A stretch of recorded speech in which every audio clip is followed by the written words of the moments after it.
المسلسل ديالنا كيبدا في الكويت باشهر مغنيه شعبيه سميتها نوره اللي ناعسه في بيتها، والضوء ديال البيت كيبقى يطفى ويشعل بحال الا كاين شي حاجه غريبه في بيتها. وفجاه سمعت صوت غريب خلاها تفيق خايفه من النعاس. من بعدها غنشوفوا واحد الخبر اللي تلاح في الجريده القابسه الكويتيه، تقال فيه بلي المغنيه الشعبيه نوره اعتزلت الغناء لسبب حتى واحد ما عرفو. وهذا الخبر خلق علامه استفهام عند شحال من واحد، حيت حتى واحد ما قادر يوصل ليها باش يعرف سبب الاعتزال ديالها.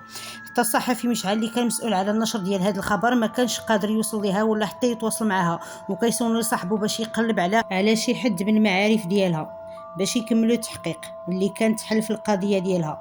ودابا غنرجعوا بالزمن ل5 سنين قبل الوقت اللي كانت فيه نوره مغنيه مشهوره وعندها الفريق تاعها اللي كان كيعاونها. في داك العرس كانوا صحابو فرحانين بها وشكرتها مولات العرس على المجهود اللي دارت، وحتى عطاتها فلوس زايده على الفلوس اللي طلبات نوره. ومشات نوره من بعد باش تفرق الفلوس على الفريق ديالها، ومن بعد رجعت لدارها ولقات بنتها كتغني في البيت وولدها كيطبل ليها. حتى هما كانت كتعجبهم داكشي اللي كدير امهم وعزيز عليهم يقلدوها، ولكن هي غوتات عليهم وقالت لهم باللي هي كدير هادشي غير حيت ما عندهاش بديل وبغات تعيشهم. اما هما عندهم بزاف ديال الفرص وبغات تشوفهم في احسن المراتب.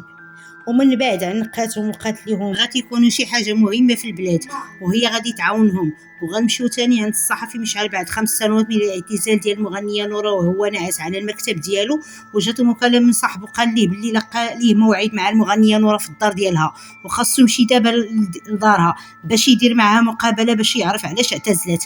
وصل مشعل للدار حل ليه ولدها الباب، ومن بعد دخل حس بواحد الهدوء في الدار غريب وكيخلع وكيخلي الجسم يترعد بحال الا كاينه شي حاجه في شي شكل في ديك الدار.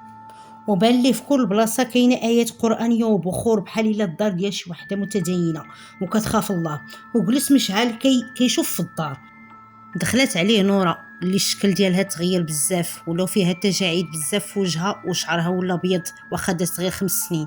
وقف مشعل باش يسلم عليها ولكن هي ما بغاتش وجلست قدام وقالت لي بدا في الموضوع اللي جاي عليه، وقال لها باللي الاعتزال ديالها مفاجئ خلى بزاف ديال الاسئله عند الناس وحتى الاتهامات زادوا عليها بزاف. والسؤال المهم هو علاش اعتزلتي وانت كنتي فنانه مشهوره في الخليج كامل ماشي غير في الكويت. بغاتو بهدوء قالت ليه الا بغيتي تسمع القصه فانت غادي تحمل المسؤوليه ديالك، حيت اللي غتسمع مختلف على كاع داكشي اللي سمعتي من قبل.